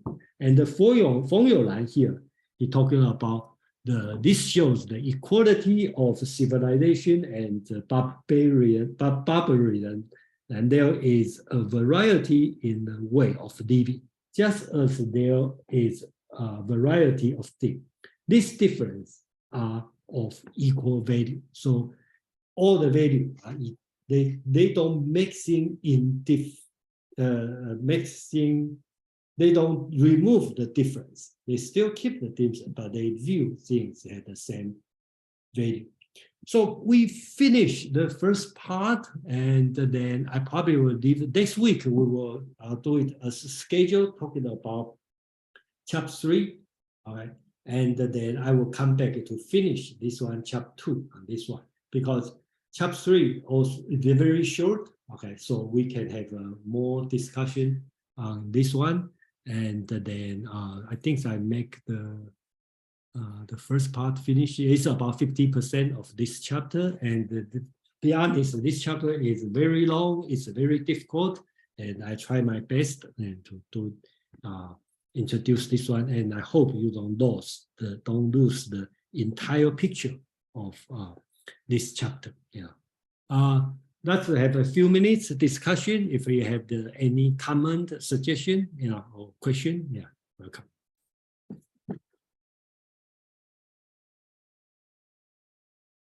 Okay, we have Madeline, CK, and Iya. Madeline, please. Thanks, Jason. This is a very long and complex chapter with kind of intertwined themes throughout various parts. Yeah, I think the Plato's dialogue is the same, right? So I find out after spend time to read Plato's dialogue, it really helped me to read this text. It's a training. So I have two questions about this passage. First one is if the word that's being translated as virtue is de. And the second question is, I think in Sun Tzu, we had discussed there were the 9 somethings, and there was a sense that 9 or 10 gave a kind of completeness. So it might be not the equivalent of the 10,000 things, but it might be the sense of completing a set. Okay, let's put it this way. First, about on this text, in general, translate as virtue. Okay, I think that's correct. But one thing I would like to mention here is if you're familiar with Hinduism called guna. Okay, so I would say de would be probably proper. If I have to translate, it should be translated as guna, as in Hinduism guna. Okay, so it also means capability. So, okay, so that's the only I have to say. About 10 and 9, I don't see, I think 9 is a Taoism kind of thinking, especially in the Lao Tzu's Tao Te Ching, but I don't see that much on the Zhuangzi's philosophy. We need to remember, when we talk about Zhuangzi and the Lao Tzu, we kind of see them as connection. Lao Tzu is the founder, Zhuangzi is the disciple, but actually probably not in this way if you get close on his text, their text, because Lao Tzu and the Zhuangzi's philosophy really have a significant difference. Lao Tzu is more interested in talking about 80% effort, okay, not push to the full. Zhuangzi is more talking about indistinguishable. Okay, everything should be the same. Okay, it's and fuzzy. Okay, this kind of concept. So they have some subtle difference, and then it's in another way. If you treat it, both of them are the same. Just like if you don't treat Plato and Aristotle as the same philosopher. Even Aristotle is Plato's student, but if you look close to the text, you will see they are probably opposite. So that's I have to answer. Yeah. CK, please. Yeah, I just have a general comment because there are some comments and questions about the Chinese way of thinking. I think if I can say something about that, I think the Chinese mind is a very flexible one. It's very syncretic. You don't have either or generally. The Chinese mind, the Chinese as a people are very good at co-opting ideas, of integrating ideas and then synthesizing them. I'll give an example of one of my friends in Taipei. She's a Catholic. She goes to the Taoist temple to pray, and then she also goes to the Buddhist temple to pray. And then when I asked her why, she said it's a matter of buying insurance, so there's no harm in doing that. But if you follow the Catholic doctrine zealously, you are not supposed to do that, of course. You just only believe in one God. But it doesn't matter to them, if they can. And she's not the only Chinese or Catholic that I know that is doing that. So it's a very flexible mind, to tell the Chinese that this is you are this and you're not that. Some doesn't work most of the time. They like to co-opt things. They like to include people. They like to synthesize things. And I think that's my general observation. No, thank you for sharing. Yeah, I have the same impression, but yeah, that's true in this sense. Yang, please. Yeah, I can confirm that too. I'm actually Chinese Filipino. I'm a Catholic, and here I am studying Taoist philosophy. So, but yeah, my question would be about the word barbarism. So I just thought, like, did Zhuang Zi or like Lao Tzu, did they have any did they proselytize at all to non-Chinese? Did they spread their beliefs to them? Well, I have to answer your question in this way. Okay. First, during that time, they probably have no non-Chinese. Well, they have the non-Chinese in their sense, but they are barbarian, which they are illiterate. So the answer could be no, right? Because there's no American, no Greek, okay? No Jews, okay? So the answer probably no, okay? That's what I have to say. Okay, thank you. And one interesting story is on the 7th or 8th century, when the Xuanzang, the monk, traveled to India, bring Indian sutra to China and translate to Chinese. And the Chinese emperor decided to translate the Tao Te Ching, the Taoist writing, into Sanskrit and ask people to send to India, because he thinks that's also a good philosophy to spread to the foreign land. But we never hear the account about Indian learn Taoism teaching. Probably they disrespect Chinese, or probably the messenger just got lost, killed, never bring the translation over there. I don't know, but I think that's one historical account. Chinese try to spread Taoism teaching, but the Confucian teaching has been spread, but not to the West, to the East, to Korean in I think the 10th century, to the Japan. So that's what happened. Feng You, please. So Jason, Han Taizong was a believer of Tao. because their last name is Li, right? And the same last name as Lao Tzu. Lao Tzu's last name is Li Er. So in this sense, they believe Taoism, but when they talk about Taoism, probably not the Taoism I'm talking about. They probably more interested in the religious Taoism, which is quite popular in Taiwan. Is the shamanism, this kind of thing. Okay, so that's a little bit different. Yeah. So, but in a way, the answer is yes, because I think the main reason is they share the same last name as Lao Tzu. Yeah. So whenever the rulers believed in Tao, China prospered. Like during early Han Dynasty and the Tang Dynasty, when China reached its peak, it was when the rulers, the kings, who followed Tao. Small government. Well, if you have this observation, and that's fine, that's you can see. But I don't see this way. But that's fine. That's no fixed answer on this.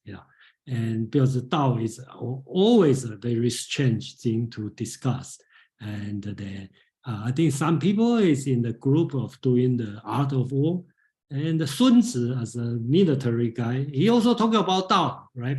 Everything has a Tao. So Confucius also talking about Tao, okay, but they are different, okay, and then are they going to be the same?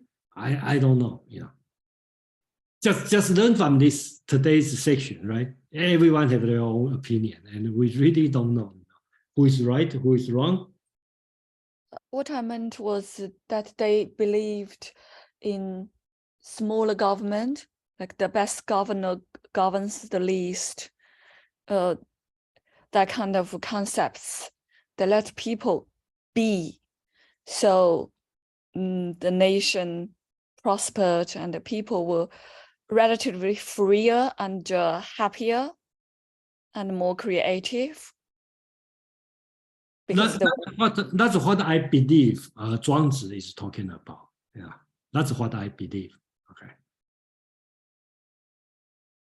What do you mean? What you believe? Because I believe, because everybody has a different interpretation of Zhuangzi's teaching. And my understanding, okay, is Zhuangzi will support the small state, and then everyone do its own things, and don't bother each other, leave me alone. Okay, and everyone will be happy, they'll be peaceful, because you conquer other world. It's no benefit for the conqueror and no benefit for the country being conquered. So that's Zhuangzi's opinion. Yeah. So maybe I should have been more specific when I said that when the rulers followed Tao, I meant Taoist philosophy. Okay, yeah, that could be right. Yeah. I just answer your question on the historical fact, right? Because Tang Taizong and the Tang Dynasty is famous for they respect the Taoism. Okay, but I think the reason is they share the same last name. Yeah, please. Sorry, Jason, this is a more specific question on the first part. I noticed like there was like are like the nostrils, the apertures, basically there was a list of them. Mm-hmm. So there was 8 si, like are like the nostrils, are like the mouth, and then there are 8 jaw. So I thought, like, is there a mystical interpretation for this, or You mean should we just take it? You mean the very first slide, very first opening sentence? No, I'll chat it in the. Oh no, it's bad. Is that on the beginning? I don't think it's in your slides. It's in the actual text.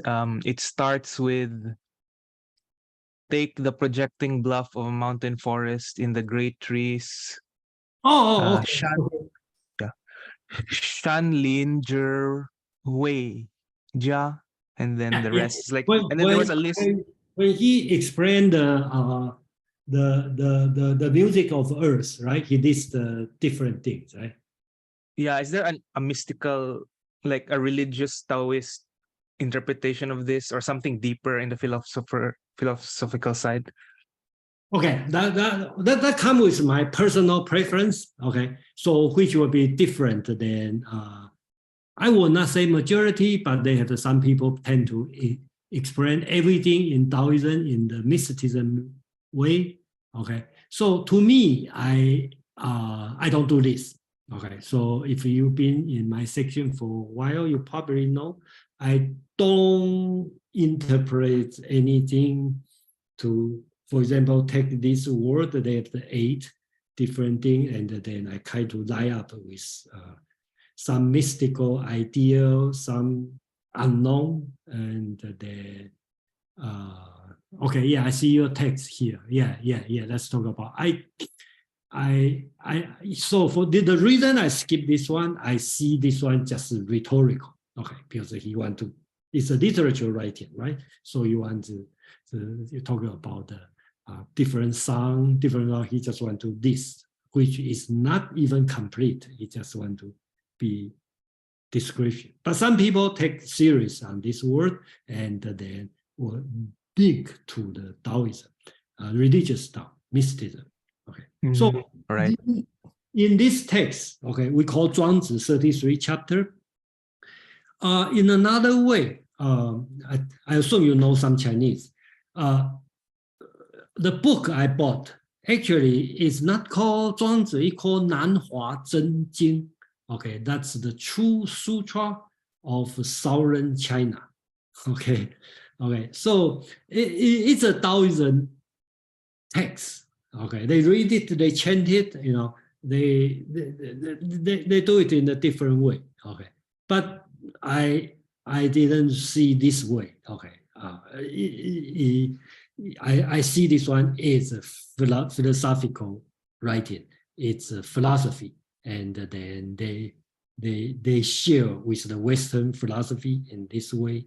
I don't see it's a sutra, and then you chant it, you know. And so some people do chant it. This one consider one this Right. Okay. sacred. Thank you. Okay. So we're done for today. If you have no more comment, question, okay.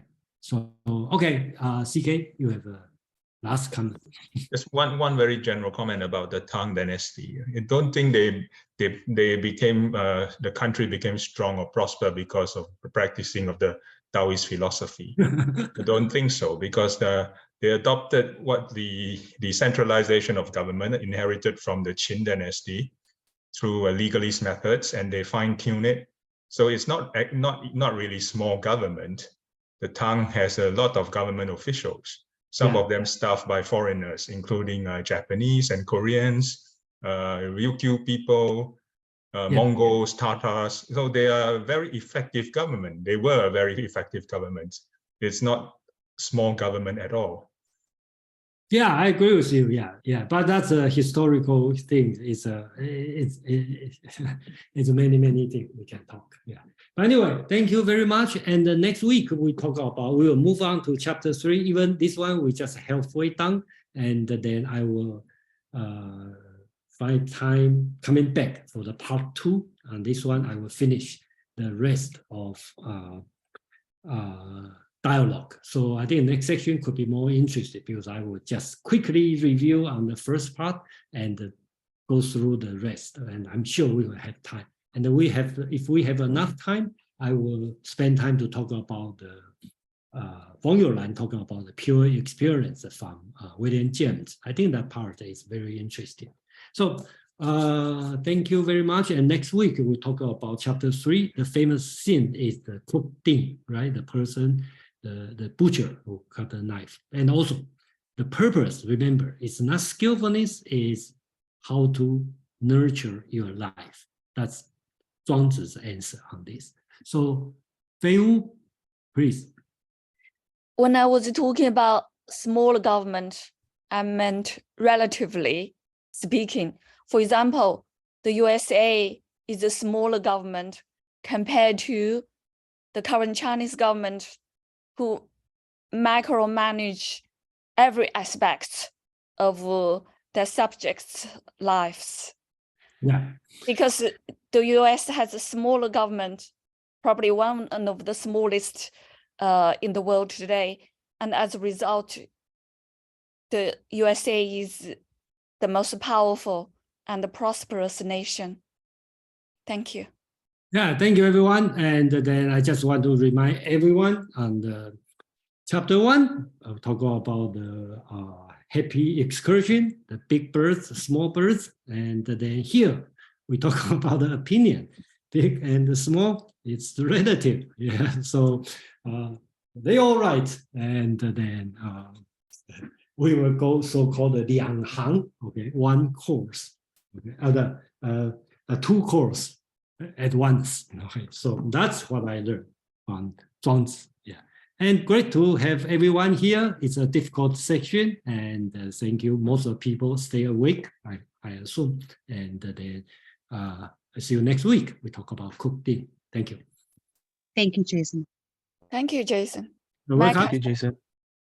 My concept Thank you. of government is self-governing, no government. All right, see you guys.